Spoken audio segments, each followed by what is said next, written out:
Kenya accounting officials to have anti-corruption vetting. Nairobi, Kenya, AP. All procurement and accounting officers in Kenya's ministries and state-owned corporations are to leave their offices for fresh screening, an official announced Monday, as President Uhuru Kenyatta's government grapples with endemic corruption. The officers are to submit personal information including their assets, liabilities and previous record of service by Friday, according to a statement signed by Interior Ministry spokesman Mwenda Njoka.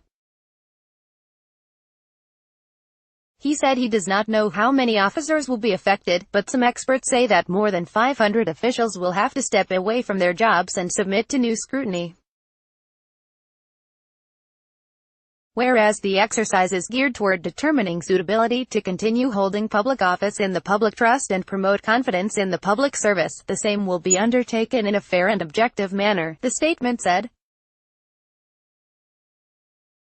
Kenyatta has been under pressure to curb rampant corruption that has been exposed in several articles in the local press. The government is estimated to have lost hundreds of millions of dollars to corruption according to those reports. Kenyatta said Saturday that polygraph tests will be used to assess the accounting officers. Outrage has been growing in recent weeks over a number of corruption scandals alleged involving the ministries of Health, Energy, Agriculture, Public Service and Youth. Kenyatta has long been criticized for not acting against corrupt officials despite numerous vows to crack down. The president, who won a disputed second term last year, declared corruption a national security threat in 2015. At the time he pledged to implement the screening of customs and revenue officers, suspected by some in the government of denying the country revenue by taking bribes to overlook tax obligations. That screening has never occurred. In a statement last week, 18 Western diplomats urged strong political leadership and zero tolerance for graft. Kenya is considered among the world's most corrupt countries, ranked 143th out of 180 nations by Transparency International in its most recent annual corruption index.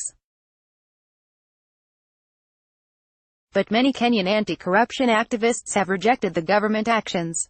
It's nonsense. It's a witch-hunting exercise to show something is being done to cool down anger, said activist Boniface Mwangi. There is enough evidence to get people arrested and prosecuted, as the Auditor General annually has been publishing reports of the theft which show the office of the president leading in diversion of public funds, he said. Mwangi said if Kenyatta wants to fight corruption he should declare his wealth and make it public as Kenyan law requires. He should also make public the wealth of public officials, Mwangi said. In addition, Kenyatta should put measures to protect whistleblowers and witnesses because currently those who decide to give information on corruption are at risk. It's an automatic death sentence, said Mwangi. Mwangi alleged that many who have led corruption have positions in Kenyatta's government. Who is going to vet the thieves?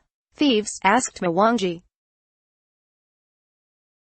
The president is playing for the gallery, ____. This story was corrected to show that there are allegations of hundreds of millions of dollars have been lost to corruption, not billions of dollars.